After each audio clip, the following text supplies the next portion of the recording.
Hello guys, in this video I will show you how to purchase and install games from Steam. Now here click on games, then click on view games library, then click on downloads. Now here click on add a game, then click on browse the Steam store for games.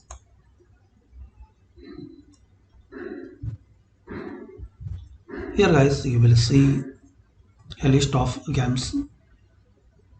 Just select it which you want to purchase,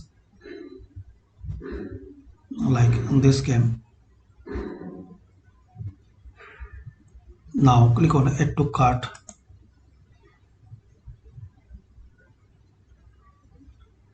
You can purchase as a gift and you can purchase for yourself. Click on it.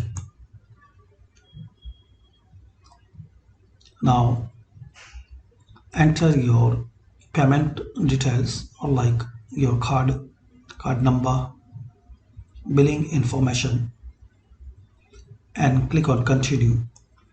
And once you successfully purchase, you will see this game in your download folder.